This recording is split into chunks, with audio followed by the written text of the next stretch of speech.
It's so out there and bizarre, and the real story is out of control. Welcome to Watch Mojo, and today we're counting down our picks for the craziest things Cocaine Bear left out. It's a really special, sweet story from 1985, and there just happens to also be a bear. For this list, we're looking at details and stories connected to the true story of Cocaine Bear that the 2023 film neglected to include. Who would you cast in a Cocaine Bear biopic? Let us know in the comments. Number 10. Cocaine Bear's demise. In Elizabeth Banks's film, the titular bear goes on a rampage upon getting a whiff of the white stuff. No, don't eat that. In reality, the bear didn't kill anyone, although the cocaine took its toll on the poor animal, which endured heart failure, renal failure, respiratory failure, hyperthermia, and a stroke. Basically, he went out in a bad way. Inspecting the dead bear's body, Dr. Kenneth Alonso found its stomach, quote, packed to the brim with almost 75 pounds of cocaine. Supposedly, Alonso had the bear taxidermied, finding the body in good enough condition. He's now a stuffed animal and a popular attraction at a mall in Lexington, Kentucky. We have the Cocaine Bear on display at the Kentucky for Kentucky Fun Mall. However, Georgia Bureau of Investigation agent Fran Wiley questioned this, saying, quote, our bear had been on the ground for about 3 months when we found it, so it was decomposed. This is where Cocaine Bear's story either shifts to legendary or just legend. Number 9. Andrew C. Thornton II's background. While the film depicts his fatal fall from an autopiloted plane to Fred Meyer's driveway, it only sniffs the surface of Thornton's rise as a drug smuggler.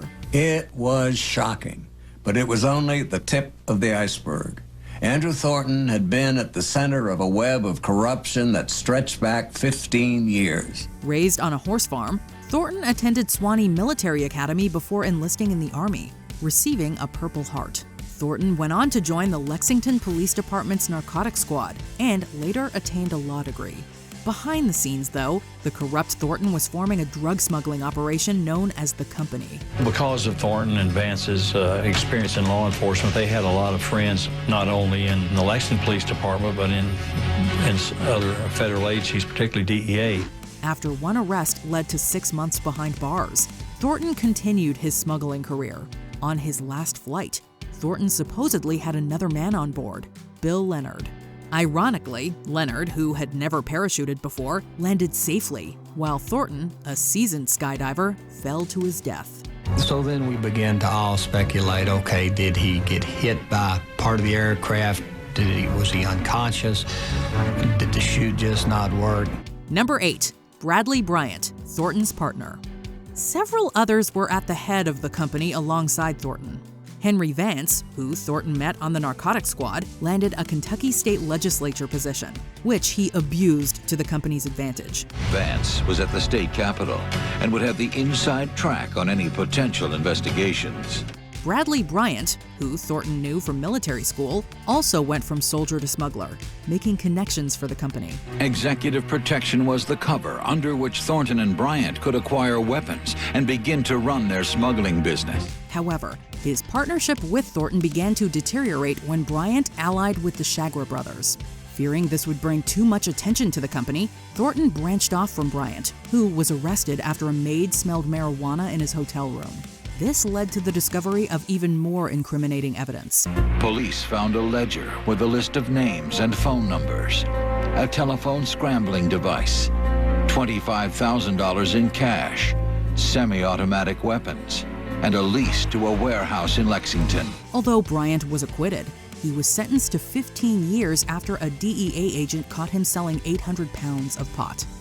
Become a Watch Mojo channel member and get exclusive perks like Mojo emojis, loyalty badges, priority comment replies, and exclusive members-only content, including live list rankings with the Mojo staff and peeks behind the scenes.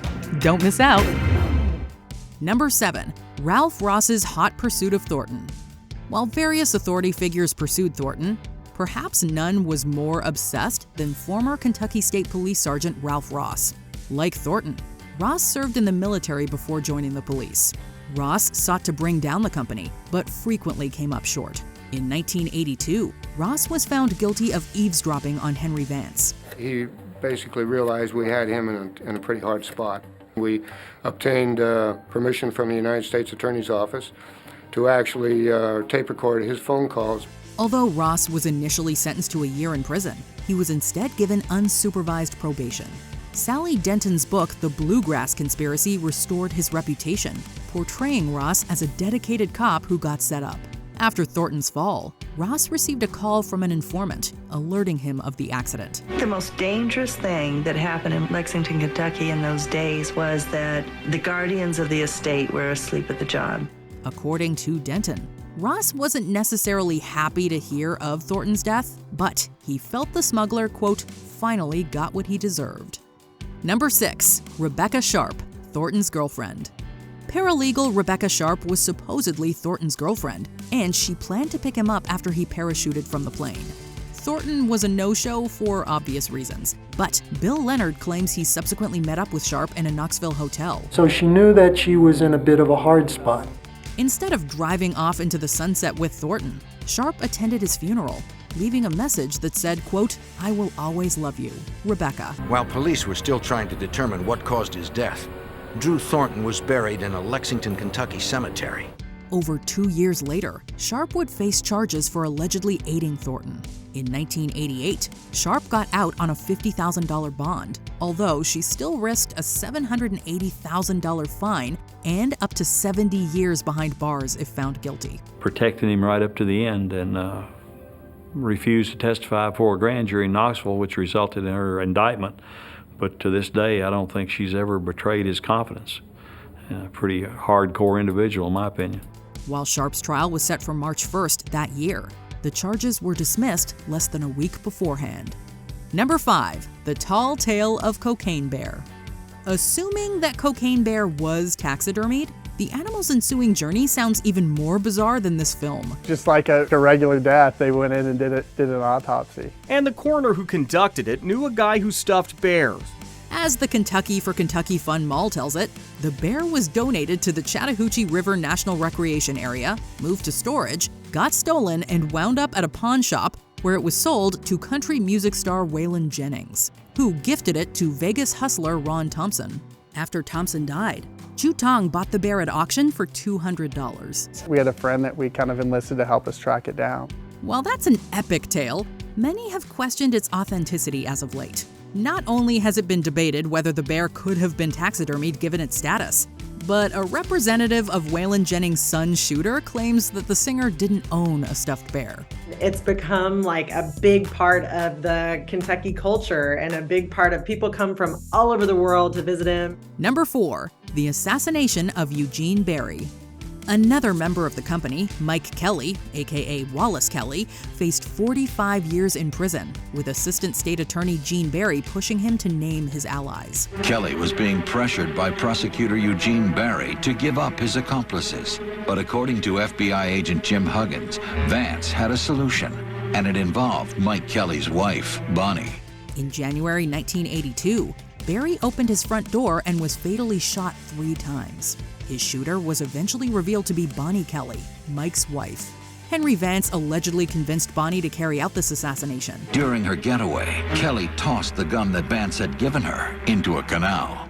Bonnie ultimately testified against Vance, who was sentenced to 15 years, 9 of which he served. In a tragic twist, Mike Kelly's conviction was overturned due to a technicality, while Bonnie can't be released from prison until April 28, 2056. Bonnie Kelly was convicted of the murder of Eugene Barry and sentenced to life in prison. Assuming she lives that long, she'll be 108. Meanwhile, Gene Barry's widow Trudy continued her late husband's work by becoming a lawyer. Number 3, an unlikely Woody Harrelson connection.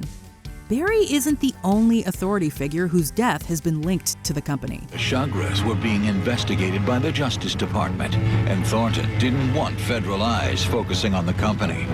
Jamil Jimmy Chagra, who Bradley Bryant had connected with, was set to appear before Judge John Wood Jr. for trafficking. Wood was known for throwing the book at those involved in the drug underworld, earning the nickname Maximum John. Judge Wood's harsh sentences on drug criminals earned him a reputation. They had several nicknames, I think. Maximum John, Hang 'em High John. On May 29, 1979, Wood was shot in the back outside his residence, marking the century's first assassination of a federal judge. Chagra was accused of hiring the hitman, Charles Harrelson, the father of actor Woody Harrelson. Prosecutors accused Chagra of paying Charles Harrelson $250,000 to kill Wood to avoid going to trial. Charles Harrelson received 2 life sentences, dying in prison. Although Chagra was acquitted of Wood's murder, he would still spend 24 years behind bars, being released in 2003 for health issues and dying 5 years later. Number 2, the disappearance of Melanie Flynn. Melanie Flynn is the daughter of Kentucky State Senator Bobby Flynn and the sister of baseball player Doug Flynn. Melanie's father called her on January 25, 1977. It would be the last time he ever spoke to Melanie, who disappeared shortly after. One day, left her office to meet her family for a family gathering and made a turn onto a main road, and that was the last time anybody ever saw her. Melanie's purse was discovered in the Kentucky River almost 8 months later. While there are numerous theories, Melanie's parents believe Bill Canaan, a cop associated with the company, was involved. Canaan was one of Thornton's cronies from the Lexington Narcotics Squad and a member of the company. It's been speculated that Melanie went undercover as an informant, forming a relationship with Canaan. Melanie might have gotten too close to the company, resulting in her disappearance. Canaan spent 15 years in prison for drug charges, but the authorities couldn't link him to Melanie's vanishing. There was no body found. I would speculate that she probably knew too much about Thornton's activities. It was as if she vanished into thin air. Over 40 years later, the search for Melanie continues. Number 1, where is Cocaine Bear now? The Kentucky for Kentucky Fun Mall claims they tracked down Chutong's widow, acquiring the taxidermied Cocaine Bear. The mall subsequently made Pablo Escobar their mascot and a merchandising machine. Just like the bourbon, we have people coming from all over the world to see this famous Cocaine Bear. While many employees attest that the real Cocaine Bear is on display, Whit Heiler and Griffin Van Meter, the mall's co-owners, say otherwise. Van Meter told the Wall Street Journal in February 2023 that the bear came from the basement of his friend's parents. If you're willing to get this bear out of my basement, you can have it. So that's exactly what we did. Van Meter suggested telling people this was Cocaine Bear, asking adman Coleman Larkin to devise a backstory. What's more, the bear that consumed the cocaine was reportedly female, while the mall's bear has been described as male. Thus, it appears Cocaine Bear's journey truly ended in 1985, but the legend lives on. I mean, we like to say he's the ultimate party animal, so he had a wild ride for several minutes before he came to his untimely going.